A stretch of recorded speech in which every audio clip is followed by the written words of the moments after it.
Pois bem, vamos lá. Então, caso número 2, ok?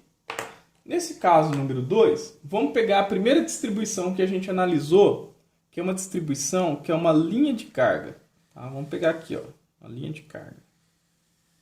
Okay?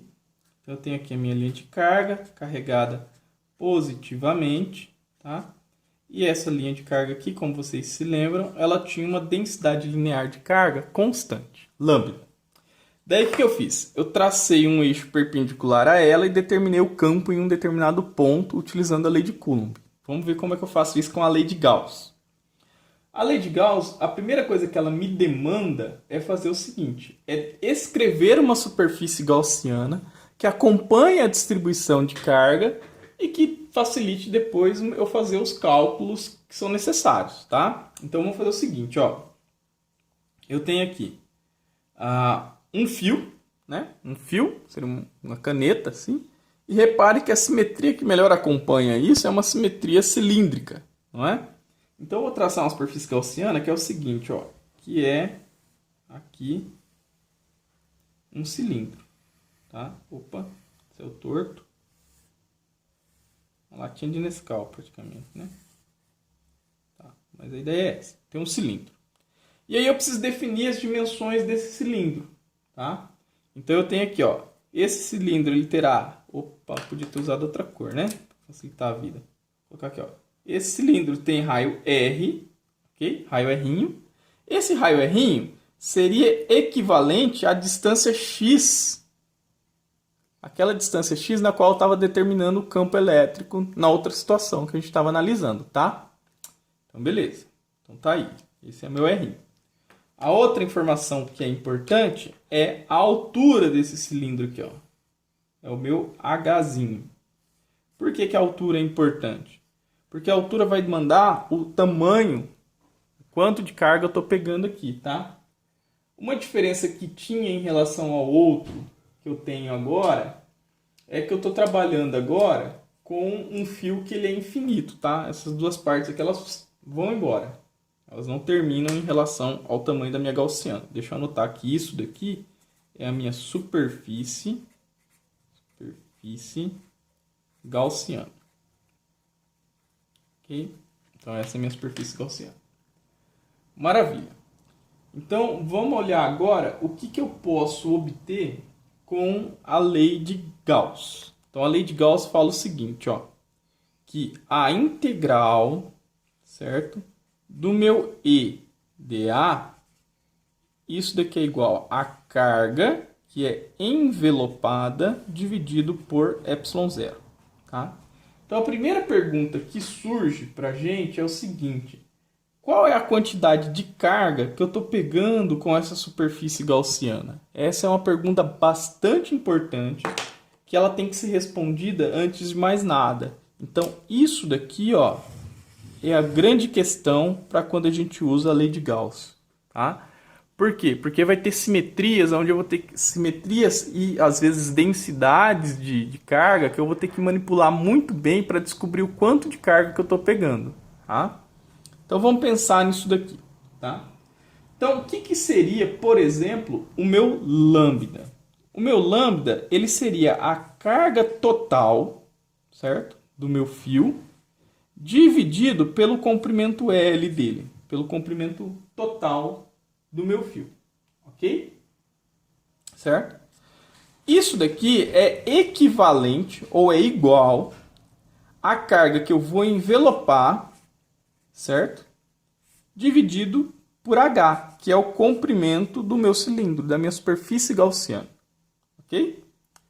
Então, o que é envelopado, eu vou escrever ele inicialmente como sendo a minha densidade de carga linear vezes a altura H, tá? Da superfície gaussiana. Esse daqui será o meu Q envelopado. Vamos guardar essa informação aqui porque ela é importante para a gente resolver o nosso problema.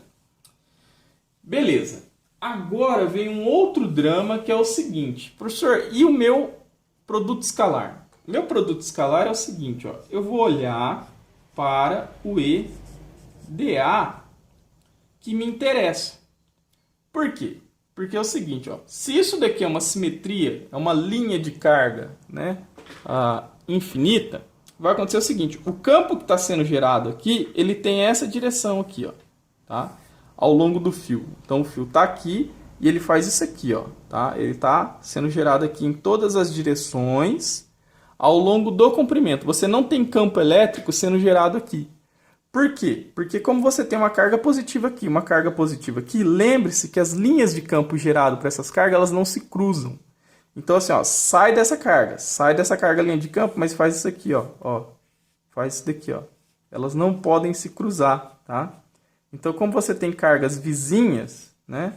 O que vai fazer? A linha de campo vem e vai para lá. A linha de campo vem e vai para lá. Elas não se cruzam, tá? Lembra que eu discuti em um dos vídeos aí as características das linhas de campo. Então a linha de campo ela vai estar sempre saindo. Você nunca vai ter uma linha de campo fazendo algo assim, ó, certo? Atravessando isso daqui, porque elas não se cruzam, beleza?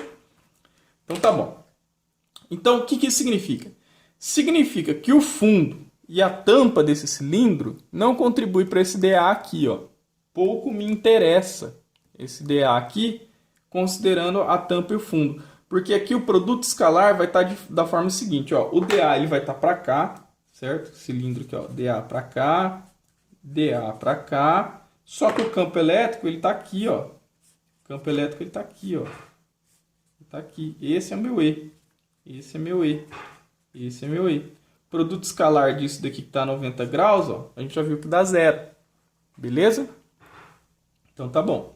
Então vou me preocupar em calcular o EDA do corpo do cilindro, ok? Então nesse caso aqui, se eu estabelecer um dA aqui, por exemplo, ó, um dA aqui, nesse caso o dA vai estar na mesma direção do campo, certo? Então imagine o seguinte, ó, isso daqui é a minha caneta, ó, imagine que esse copo aqui é cilíndrico, tá? Então esse daqui é o meu fio, tá? Então o meu campo ele está saindo para cá. E ao mesmo tempo, na superfície aqui, o meu dA também está saindo para cá, tá? Isso para todo o contorno do negócio, certo? Então, beleza. Então, vai acontecer o seguinte.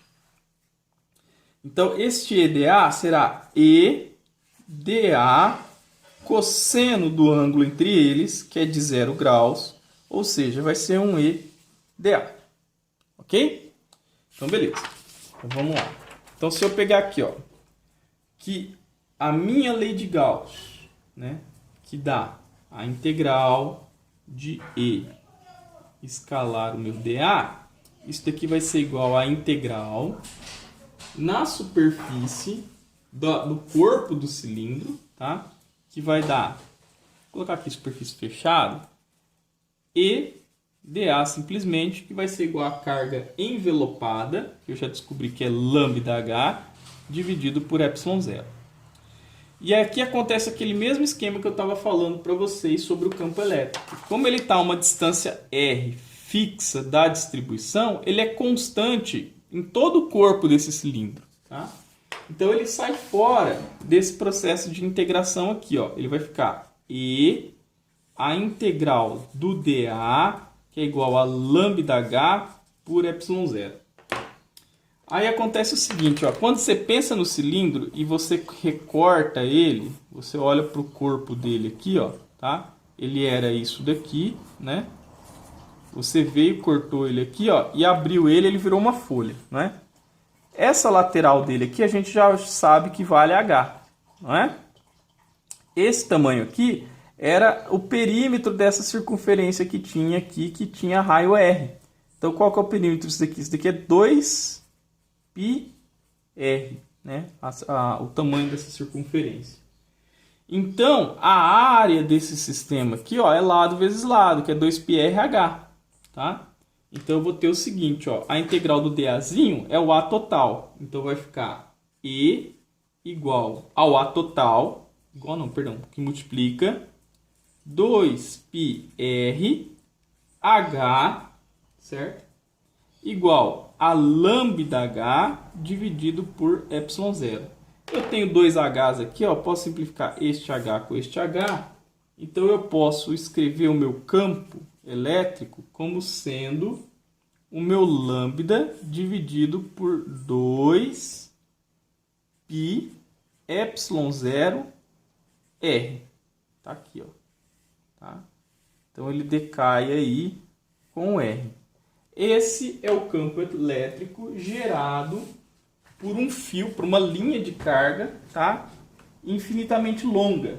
Tá? No caso aqui eu estou trabalhando com uma linha de carga infinitamente longa para eu não ter problema de efeitos de borda aqui, ó, nessa situação, para eu poder afirmar que o campo que tem aqui nessa tampa ele está paralelo ou está perpendicular ao meu DA. Tá? Então isso é importante notar para que não fique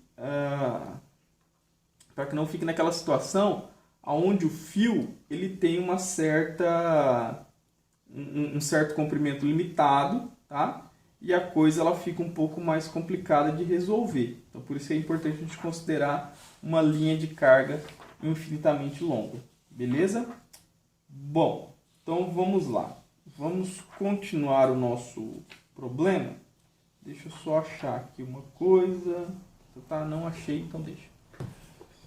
Então vamos lá. Quanto tempo eu tenho? Tenho tempo. Então beleza. Então esse é o campo da minha linha de carga infinitamente longa. Deixa eu só achar uma coisa que eu quero comparar. Eu perdi as aulas passadas, gente. Se vocês voltarem nos vídeos. Aqui, ó. Achei. Calma lá. Calma lá, que eu achei o que eu queria. Achei o que eu queria. Então tá. Então olha só. Veja que eu tô quase no caminho da Zélia, hein? Esse daqui, ó, quando o fio se torna infinitamente longo, a gente chegou a discutir isso em um dos vídeos, resolvendo pela lei de Coulomb, a gente chega nessa expressão, ó, lambda sobre 2πε0d. Esqueci de cortar aqui o 2 com 4, ó. Lambda sobre 2πε0r, que é justamente a distância de onde o fio tá ao ponto que você estava calculando, tá? Então, novamente, a gente vê uma coerência entre o que a lei de Gauss fala e o que a lei de Coulomb fala, tá? Então, maravilha. Então, vamos seguir adiante. Agora eu vou fazer... Quem quiser voltar nos vídeos anteriores da lei de Coulomb, onde a gente resolvia essa linha de carga, é interessante, tá? Para dar uma comparada. E perceber essa limitação que eu tenho em relação ao tamanho do fio. Ok? Bom, vamos lá então. Então esse seria o nosso caso número 3. Caso 3. O caso 3 que eu vou resolver para vocês, que eu vou tentar mostrar para vocês, é o seguinte.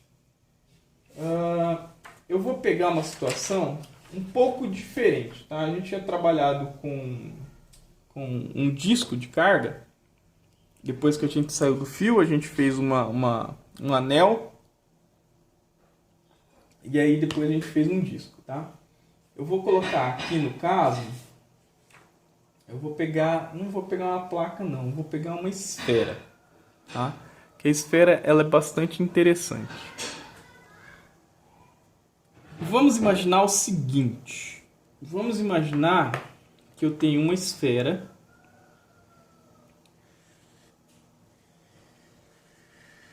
Essa esfera ela possui raio R, tá? E ela é uma esfera que é isolante, ela não é condutora. Ser uma esfera isolante significa que quando eu carregar ela, eu consigo ocupar carga distribuída por todo o volume dessa esfera. Tá? Então a carga ela fica distribuída assim, ó. Tá? Ela não é igual no condutor. No condutor, toda a carga ela migra para a borda, porque internamente eu não posso ter campo, tá? Uma carga repele a outra e as coisas vão para a borda, beleza? Nesse caso não, como ela é isolante, isso daqui é possível, tá? Essa situação aqui é possível, eu consigo carregar a carga durante todo o volume. Vamos supor inicialmente que a densidade volumétrica dessa esfera ela seja constante, tá? E uniforme, ok? Ela está uniformemente carregada. E aí eu posso determinar o campo elétrico produzido por essa distribuição em duas situações. Eu posso olhar para uma situação onde o R é menor que o R, tá? e para uma situação onde o R ele é maior que o R. Tá? O que significa? Significa que eu tenho uma superfície gaussiana aqui dentro, ó, tá? Tem uma superfície gaussiana aqui dentro, que tem tamanho R, e na outra situação eu tenho uma superfície gaussiana que está aqui fora, ok? Que tem um outro R que é maior que o R, ok? Então tá bom. Então, o que a lei de Gauss nos diz? Ela diz o seguinte, ó, vamos analisar primeiro, né, vamos fazer aqui, ó, I. Primeiro vamos olhar para o R maior que o R, porque é a situação mais simples, mais fácil que tem. Tá? Então eu tenho o seguinte, ó, a lei de Gauss fala que a integral do meu E dA ele é igual a um Q que eu estou envelopando dividido por ε0. Ok? Então tá bom. Nesse caso, onde o R é maior que o R, o que eu estou envelopando é toda a carga da esfera. Não é? Eu estou pegando toda a carga. Se eu estou pegando toda a carga, eu estou pegando o meu Qzão. Qzão por ε0. Não sei quanto ele vale, mas é o total. Tá? É o Q total. E aí, quando eu olho, né, para o campo que é gerado e para o dA, eu vou ter a seguinte situação. Aqui em um determinado dA, okay, eu vou ter um campo gerado que é paralelo ao dA. O dA está aqui, ó, tá? Esse daqui é o meu dA e esse daqui é o meu campo. Nessa situação, o produto escalar, tá? Vamos pegar essa situação aqui, ó. Nessa situação aqui, ó, o EdA, ele é o módulo de E, o módulo de dA, cosseno entre eles que é de 0 grau, cosseno de 0 grau dá 1, então isso daqui me dá simplesmente EdA, ok? Então tá. Então eu posso reescrever isso daqui da seguinte maneira. Eu posso reescrever a minha integral como sendo EdA igual a Q por ε0. Ok? Tá aí.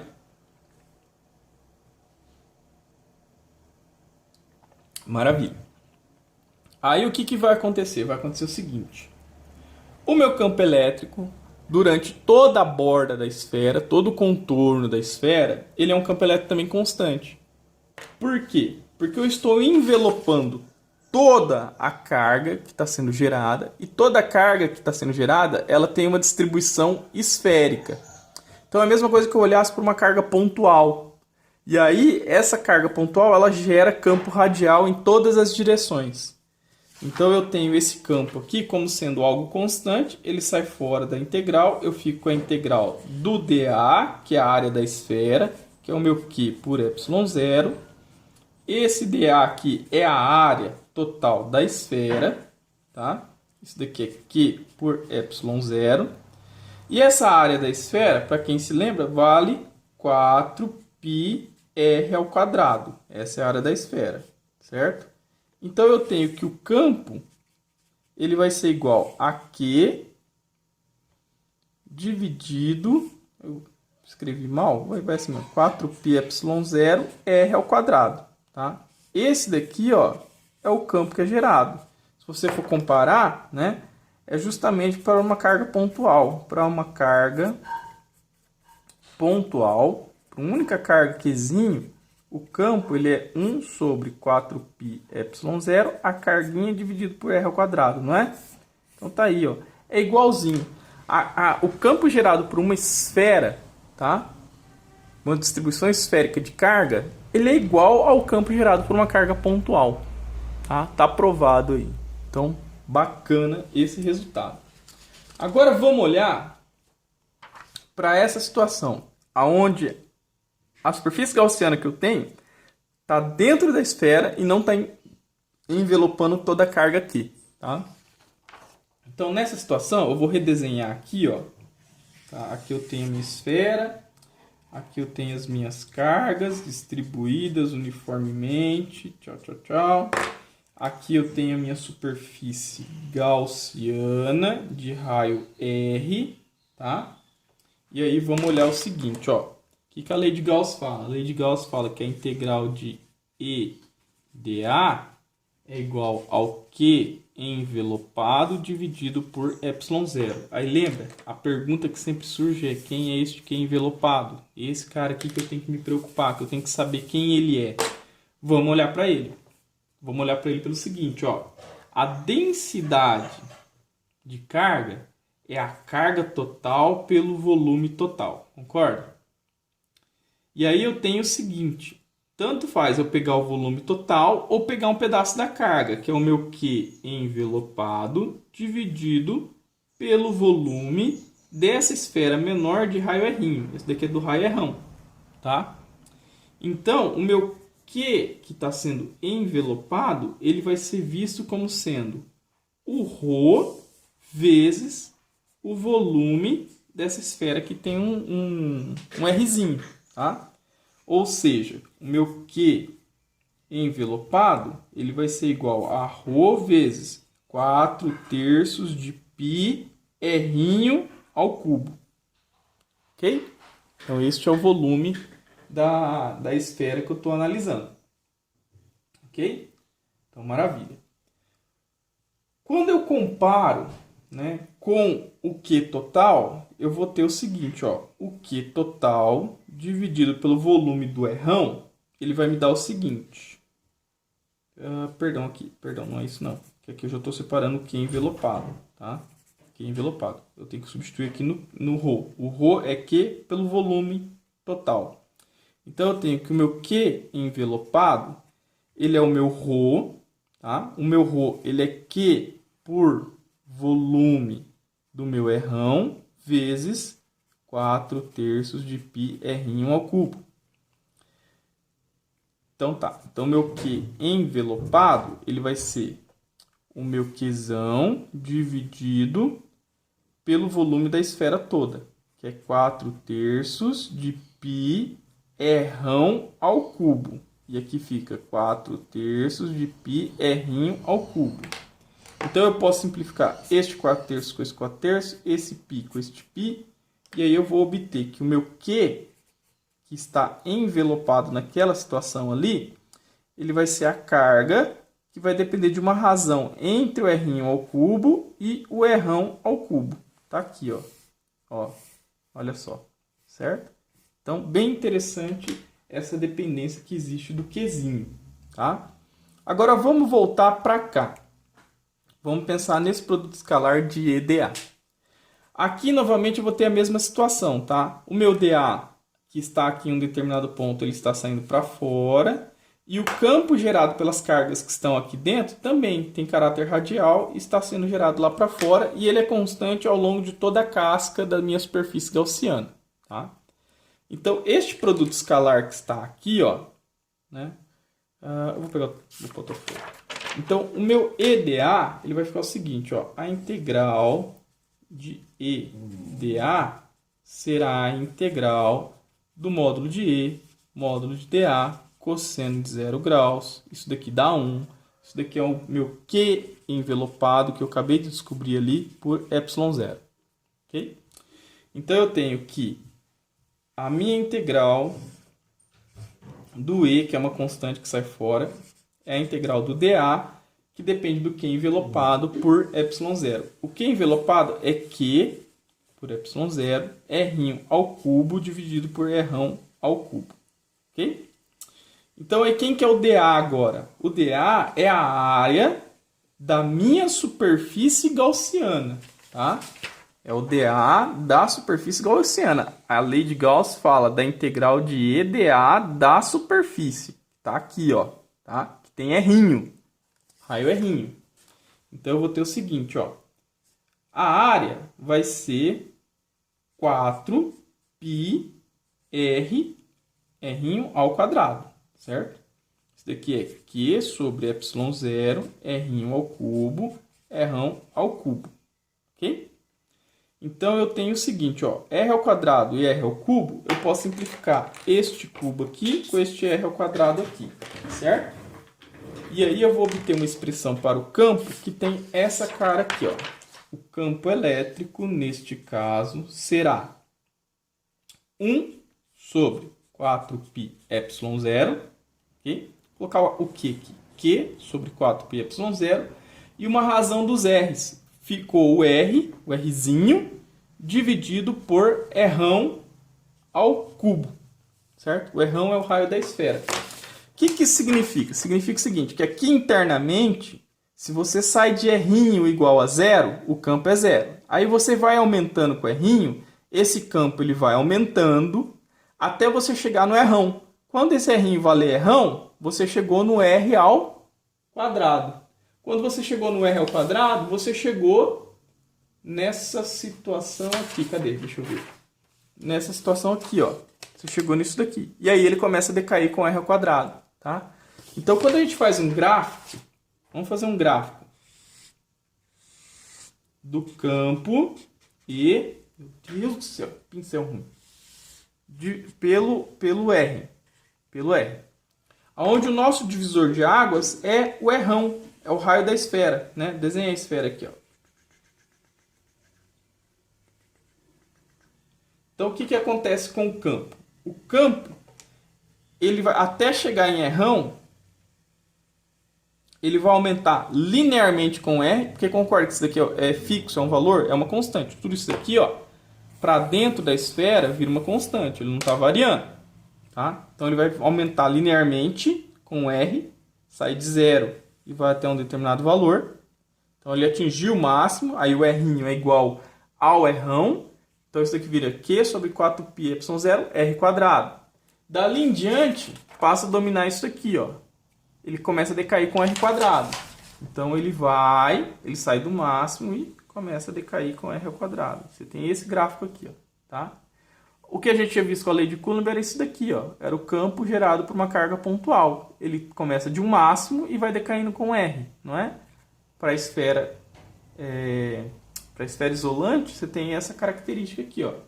É uma característica bastante bonita, interessante. Eu não sei o que vocês acham, mas isso daqui é lindo. Lindo, lindo, lindo, lindo, lindo. Lindo. Lindo, muito bonito.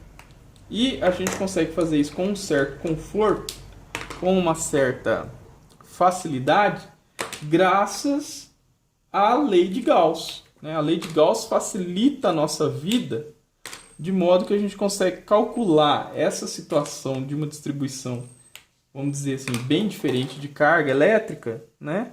Com uma certa facilidade. E aí depois a gente vai trabalhar uns outros exemplos onde essa distribuição de carga ela é um pouco mais exótica, vamos dizer assim. Ela é um pouco mais complicada. E aí a gente tem que tomar muito cuidado com o que é envelopado. Beleza? Então por hoje é isso. Valeu, muito obrigado. Muito bem. Agora que nós definimos a nossa lei de Coulomb, vamos fazer uma comparação aqui dela com a lei de... Perdão, agora que nós definimos a lei de Gauss, vamos fazer uma comparação dela com a lei de Coulomb. Tá? Porque agora qual que é a ideia? A ideia é a gente sair da lei de Coulomb e passar a utilizar a lei de Gauss para resolver os mesmos problemas que a gente estava resolvendo até então. Tá? Então, inicialmente, vamos pensar o seguinte, ó. Vamos pensar uma relação não, né? Vamos analisar a lei de Gauss, okay? A lei de Gauss e a lei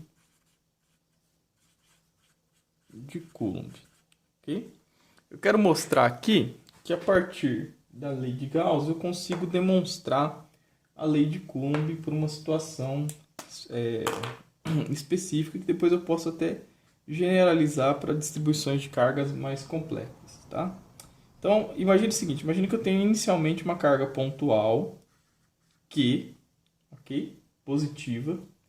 E essa carga pontual, quando eu penso, deixa eu pegar aqui, ó. Quando eu penso aqui, ó, na lei de Coulomb, eu sei que, por definição, o campo elétrico que é gerado por essa carga, em um determinado ponto do espaço, ele vai ser o valor da força elétrica sentida por uma carga teste dividido pelo valor da carga teste, não é?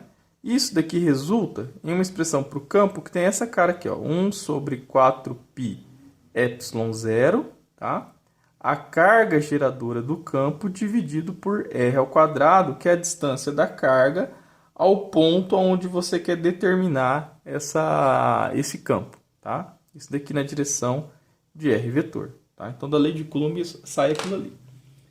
Para a lei de Gauss, o que a gente precisaria? Se eu quero determinar o campo, né, a uma distância R da carga, então imagine que eu estou com o campo a essa distância R aqui, ó. O que eu tenho que fazer? Eu tenho que acompanhar a simetria do problema e eu tenho que escrever agora uma superfície gaussiana que dê conta de explicar essa simetria e que eu possa calcular o fluxo das linhas de campo através dela. Então, para uma carga pontual, para eu envolver isso a uma distância R, e esse R em qualquer direção, é interessante que eu pense em uma superfície gaussiana que seja uma esfera. Uma esfera vem e envelopa essa minha carga aqui.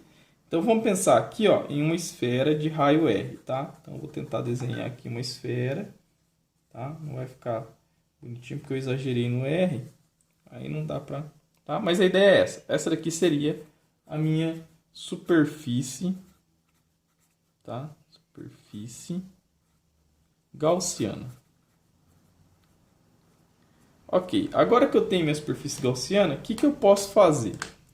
Primeira coisa que eu tenho que fazer é lançar a mão da lei de Gauss. Então, eu vou pegar a lei de Gauss aqui, ó, ok? E vou escrever ela. Ela é o seguinte, ó, ela me fala que a integral fechada do campo elétrico escalar o meu dA, isso daqui é o meu fluxo elétrico, ou fluxo do campo elétrico. Isso daqui é igual à carga que é envelopada, ou a carga líquida, a carga que é envelopada pela minha superfície gaussiana, dividido por ε0, certo? Então é isso que a lei de Gauss fala. Pois bem, então se eu resolver a lei de Gauss para essa situação, acontece o seguinte, ó. Acontece que se eu pegar um dA aqui, ó, se eu pegar um dAzinho aqui, tá? Se eu pegar um dA aqui, ele vai estar orientado radialmente, porque ele está sobre uma superfície esférica. Se eu pegar um dA aqui, ele vai estar orientado 90 graus aqui, ó, o vetor normal, ele está aqui, certo? Então, se eu pegar um dA aqui, ó, eu vou pegar a mesma coisa, tá? Então, ele está orientado aqui, e assim vai.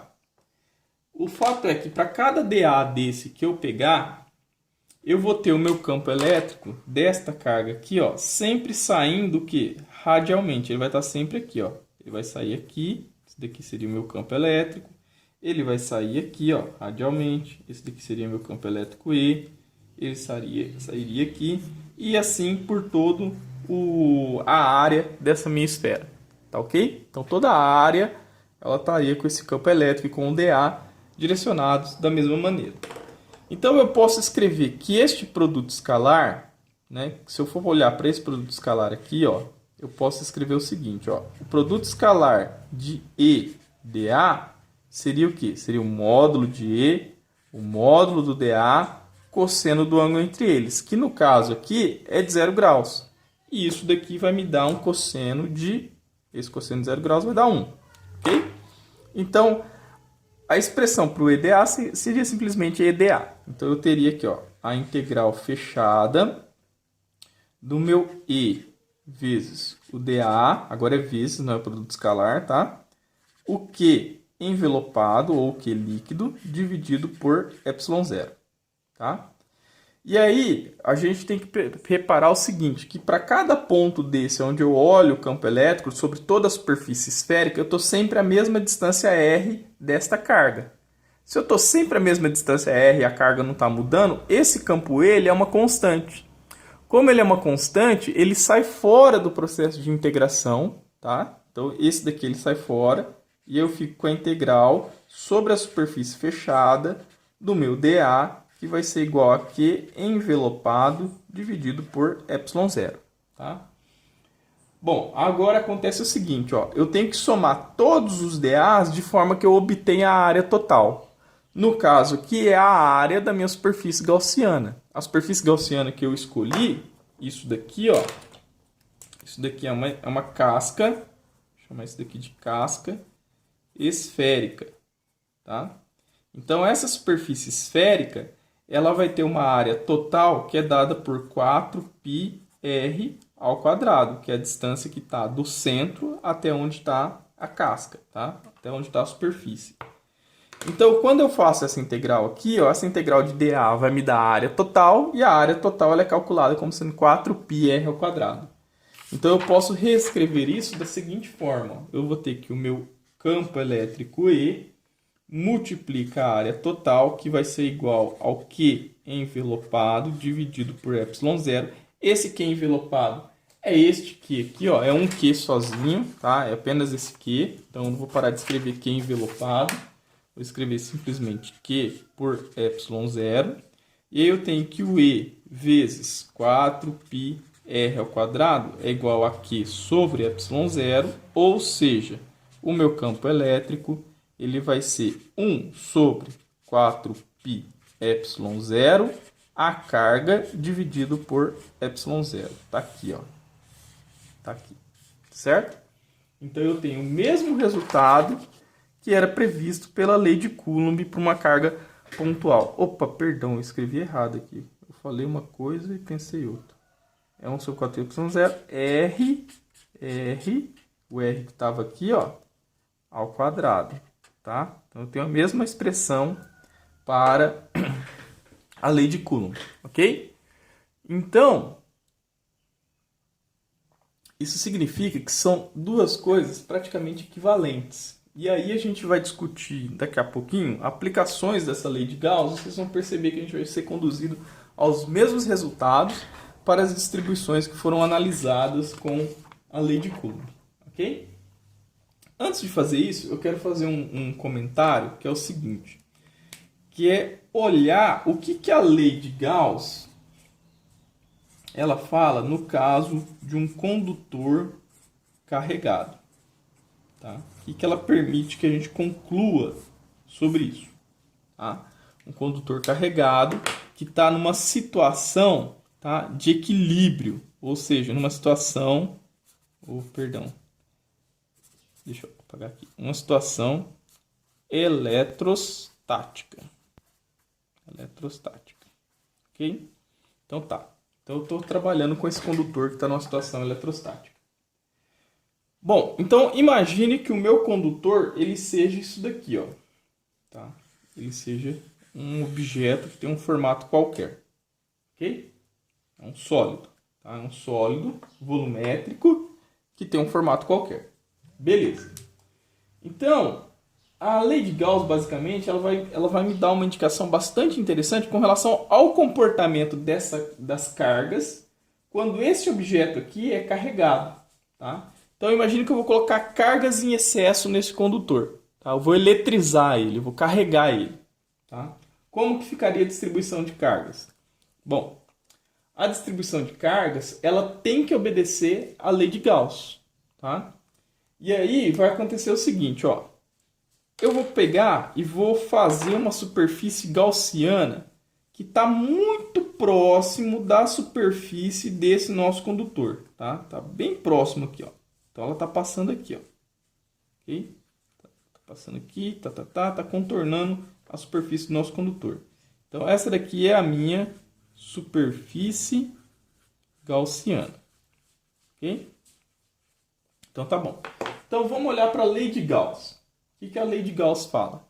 A lei de Gauss fala que a integral fechada do meu E escalar o meu dA, ele é igual ao Q, que é envelopado, dividido por ε0. Ok? Então tá. Então veja, eu eletrizei esse objeto. Tá? Eu eletrizei ele, eu coloquei cargas adicionais aqui. Ele não é mais um objeto neutro, ele tem cargas, tá? Ele tem uma determinada carga aqui. Então, beleza. Então, vamos olhar para a lei de Gauss. Então, eu estou dizendo que ele tem uma carga aqui. Mas será que essa carga aqui ela é envelopada pela minha superfície gaussiana? Eu estou passando a superfície gaussiana bem na borda, bem na fronteira, tá? No limite desse objeto. O que tem que acontecer aqui? Se esse material é um condutor e ele está carregado em uma situação eletrostática, se eu disser que existem cargas resultantes ou cargas envelopadas aqui dentro, eu estou criando um problema. Pelo seguinte, significaria que ter carga envelopada dentro dessa minha superfície gaussiana indica que existe um campo elétrico aqui dentro. Tá? E a gente já discutiu o que acontece com uma carga quando ela está submetida a um campo elétrico. Tá? Então, deixa eu fazer uma... Vou aproveitar esse pedacinho de folha aqui. O que eu estou querendo dizer é o seguinte, ó. O que eu estou querendo dizer é o seguinte. Pega esse mesmo objeto. Não vou conseguir desenhar ele igual, né? Mas a ideia é o seguinte. Se aqui está a minha superfície gaussiana, ok? E eu estou dizendo que existe uma carga envelopada aqui dentro. Vamos supor que é uma carga positiva. Essa carga, ela está gerando um campo elétrico, tá? Por todo o condutor, tá? Então, imagine que existe outra carga elétrica aqui dentro, tá? Uma carga elétrica adicional. Ele tem mais do que uma carga o objeto está carregado com mais de um Q, mais de uma partícula fundamental. Significa que essa carga sujeita a esse campo, ela vai sofrer o quê? Uma aceleração. A gente já discutiu isso. Então, ela vai se mover dentro do campo. O que não é verdade, porque eu estou numa situação eletrostática. Um condutor eletrizado parado, ele não tem corrente elétrica passando aqui dentro. Ele não tem carga elétrica andando aqui dentro, tá? Então, é necessário que o campo elétrico aqui dentro desse condutor, o campo elétrico interno, seja necessariamente igual a zero, a nulo, tá? Justamente para evitar que essas cargas elas fiquem se movimentando dentro do condutor, que não faz o menor sentido, que é o que não ocorre, tá? Então, o que vai acontecer? Quando eu coloco uma carga aqui dentro, ela imediatamente migra para a borda. E aí o meu condutor ele vai ficar carregado aqui, ó. Ele vai ficar carregado na superfície do condutor, aqui, ó, tá? Então essas cargas elas vêm aqui para a borda. E aí a minha superfície gaussiana ela tá com um campo interno igual a zero. Não tem fluxo de campo passando de fora para dentro. Não, perdão, de dentro para fora. Não tem campo fazendo isso daqui, tá? Então, se esse campo aqui ele é igual a zero, significa que esse fluxo todo, que é a integral de E dA, é igual a zero, porque o campo interno ele é igual a zero. Isso daqui me leva a um Q envelopado dividido por ε0. Ou seja, o meu Q, que é envelopado pela superfície gaussiana, é zero. Tá? Então, eu não tenho carga no centro do condutor. Toda a carga ela migra para a superfície e fica ali naquela superfície do meu condutor. Certo? Então, beleza. Isso é uma conclusão que a gente tira da lei de Gauss. Outra coisa interessante é o seguinte, olha só que barato. Eu pego esse mesmo condutor meu, tá? E aí eu faço um buraco nele. Imagina que é um objeto volumétrico, tá? Então eu faço um buraco nele, ok? E ele é carregado, certo? Então vamos pensar aqui, ó. Esse cara aqui, ó, isso daqui é sólido, tá? Ele está preenchido. E isso daqui é um buraco. E aí eu pego a minha superfície gaussiana e coloco ele nessa borda interna aqui, ó, tá? Eu coloquei ela na borda externa. Agora eu vou colocar na borda... Coloquei na borda externa, agora eu vou colocar na borda interna para ver se vem carga para essa borda aqui também, tá? Bom, então tá bom. A gente tem que continuar obedecendo a situação que é o seguinte. O E interno aqui, ó, ele tem que ser nulo, ok? Não pode ter carga andando aqui, ok? Certo? Então, beleza.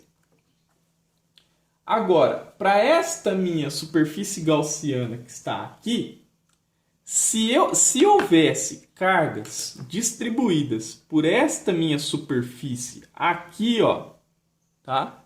O que isso significaria? Vamos pensar assim, ó. Se houvesse uma carga aqui no meio, né? Essa carga ela geraria um campo radial e esse campo radial ele ia atravessar a minha superfície gaussiana, certo? E ia gerar nesta região aqui, onde o campo interno tem que ser nulo, um campo resultante. E eu cairia no mesmo problema, tá? Cairia no mesmo problema.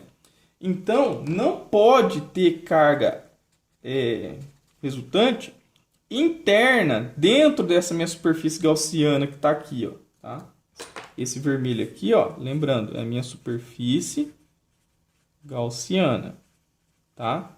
Então não pode ter. Então, uma consequência direta do campo interno ser nulo, ser igual a zero, significa que o fluxo através da superfície é nulo, tá?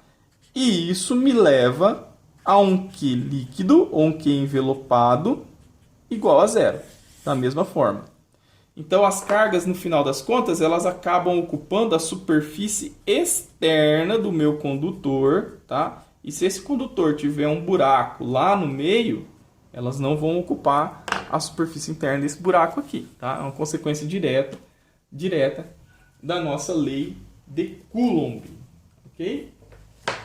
Então, maravilha. Então, vamos olhar agora, deixa eu pegar aqui algumas coisas. Vamos olhar agora para algumas aplicações da lei de Coulomb, ok? Então, vamos lá. Então, vamos pegar aqui e olhar para lei de Gauss, tá? Aplicações da lei de Gauss, ok? Então, vamos lá. Primeira coisa que eu vou fazer, eu vou remeter uma conclusão que a gente discutiu anteriormente para poder demonstrar a lei de Gauss, que era o seguinte. Lembra quando eu discuti o que acontecia com essa S4 aqui, ó? Tá? Quando o fluxo que passa entra numa superfície e sai pelo outro lado, daria um fluxo nulo, igual a zero? Então vamos olhar para isso daí com maior cuidado, tá? Vamos pegar uma situação análoga a essa daqui, só que desenhar uma superfície gaussiana bastante comportada que a gente possa calcular isso daí, tá? Então vamos pegar o seguinte, ó. Aplicações, né? Vamos pegar aqui o 1, tá? 1. Vamos pegar um campo elétrico que está nessa direção aqui, ó. Ok? E aí vamos desenhar uma superfície gaussiana cilíndrica, tá? Então eu vou pegar um cilindro e vou colocar ele aqui, ó. Tá? É um cilindro, ele está aqui, ó. Ok? Tá? Então isso daqui, ó, vai ser a minha superfície gaussiana. Ok. Essa é a minha superfície gaussiana. Este é o meu campo elétrico E. Tá? E aí agora eu vou aplicar a lei de Gauss. Então a lei de Gauss ela fala o seguinte, ó. Ela fala que o fluxo do campo elétrico ele é igual à integral sobre a superfície fechada de E dA. Ok? Isso daqui equivale a fazer o seguinte, ó. Imagine que isso daqui é uma superfície, tá? Ó. Isso daqui é uma superfície, é uma tampa. Vou chamar de 1. Vou chamar de 1, ok? Isso daqui é outra tampa, tá? Isso daqui é outra tampa, ó. Isso daqui é outra tampa. Eu vou chamar de 2, ok? E o corpo do cilindro, né, o que envolve ele, essa parte aqui, ó. Então eu tô com isso daqui, né? Então eu tô com uma tampa e agora todo esse corpo, toda essa parte aqui, tá? E esse corpo do cilindro aqui, isso aqui, ó, tá? Eu vou chamar de 3. Então calcular o fluxo por toda a área do objeto, por toda a superfície, significa eu calcular em 1 o fluxo que passa, E dA, mais o fluxo que passa em 2, tá? Em 2, mais o fluxo que passa em 3, certo? As áreas, as respectivas áreas aí. Lembrando que 1 é uma tampa, 2 é uma tampa e o 3 é o corpo do nosso cilindro, tá? Para eu calcular esses fluxos, eu preciso necessariamente saber o produto escalar do campo vezes a área, tá? Então, veja, o meu campo ele tem uma orientação preferencial, tá? Tá aqui, ó, tá desenhado, tá? Ele é paralelo, são linhas paralelas que passam ao longo do comprimento do cilindro. E aí, eu preciso saber quem são os meus DAs. O campo eu já tenho. Ele poderia ser escrito, por exemplo, como sendo um E, I, tá? Se aqui fosse o eixo do X, considerado. Agora, quem que vai ser os DAs? O DAs é o seguinte, ó. O DA ele é sempre perpendicular à área. Deixa eu pegar aqui uma caneta vermelha aqui. Então, aqui eu teria, ó, um DA, tá? Perpendicular aqui, ó, paralelo e na mesma direção do campo. Eu teria um DA aqui, ó, perpendicular à área, né? Paralelo e no sentido oposto ao campo, tá? E eu teria um DA no corpo do cilindro, que ele faria isso aqui, ó. Pensa num cilindro aqui, né? Meu braço é um cilindro, ele faria isso aqui, ó, tá? Ele estaria sempre apontando assim, ó, tá? Eu tenho um DA aqui que ele é perpendicular, olha só, ele é perpendicular à linha do campo, tá? Então eu tenho aqui um DA que é devido à superfície 3, eu tenho um DA aqui que é devido à superfície 1, um DA aqui que é devido à superfície 2, tá? Então, vamos pensar inicialmente no seguinte. Deixa eu pegar uma outra caneta aqui, peraí.